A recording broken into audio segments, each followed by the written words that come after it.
या ठिकाणी 2 मिनिटं बोलण्याची संधी मिळालेली आहे आणि या 2 मिनिटांमध्ये मी तुम्हाला जास्त 2 मिनिटाच्या पुढे जाणार नाही आणि जास्त तुमचा वेळ घेणार नाही.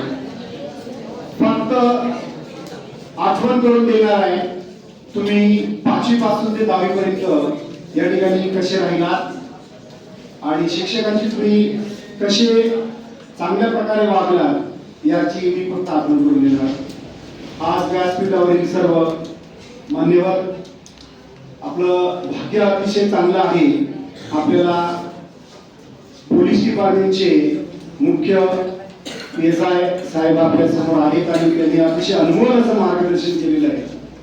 खऱ्या अर्थाने जर विद्यार्थ्यांनी ते आपण घेतलं असेल तर नक्कीच तुम्ही तुमच्या जीवनाचं सार्थक केल्याशिवाय राहणार नाही असं अनुभव मार्गदर्शन करणारे साहेब आपले व्यासपीठावरील सर्व मान्यवर शिक्षक शिक्षिका व शिक्षकेतर कर्मचारी आणि माझे विद्यार्थी बंधू भगिनींनो, बघा आपण हा आजचा जो शेवटचा दिवस आहे ज्याप्रमाणे मी तुम्हाला सिमिली हा अलंकार वापरणार आहे. मराठी भाषण करणार परंतु सिमिली अलंकार तुम्हाला माहिती आहे.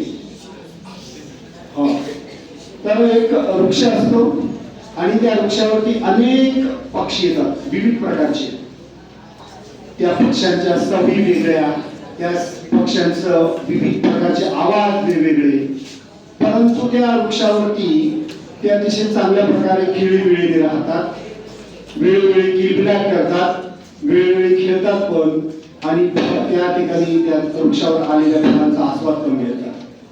अगदी याच प्रकारे तुमचं आणि शाळेचं नातं असतं. विद्यार्थी म्हणजे हे त्या वृक्षावरचे आणि शाळा म्हणजे पहिल्यांदा शाळा ही एक मोठं महावृक्ष आहे.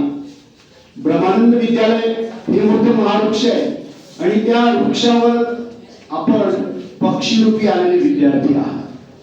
अतिशय सुंदर तुमचं या ठिकाणी वावरणं, बागडणं, खेळणं, अभ्यास करणं आणि आपल्याकडे आलेल्या गुणांना तुम्ही व्यक्त करणं, एक्सपोज करणं, हे सगळे गुण घेऊन तुम्ही अतिशय सुंदर या ठिकाणी वागलात.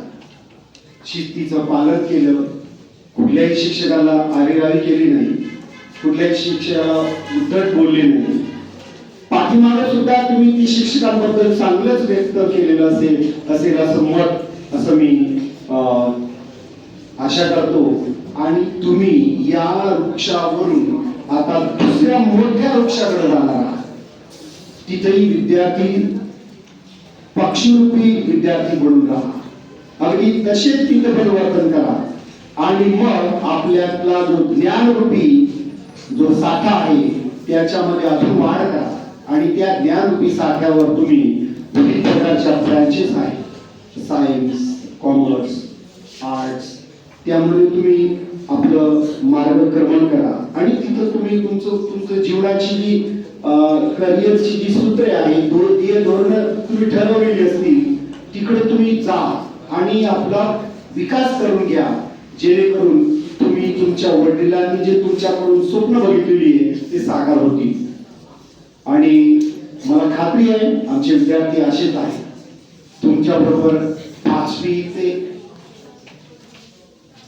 थोडस मला इमोशनल झालं पण मी व्यक्त करणार नाही.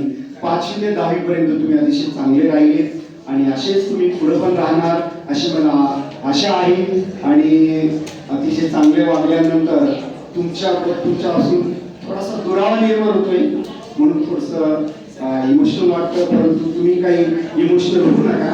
आम्हाला थोडं तुमच्यासाठी प्रेम आहे, शिस्त आहे, तुम्ही पाळत राहा आणि यशस्वी परीक्षेमध्ये चांगले गुण प्राप्त करा आणि गुणवत्तेवरच तुम्ही पुढे जाणार एवढं लक्षात ठेवा. खूप अभ्यास करा. धन्यवाद. मला 2 मिनिटं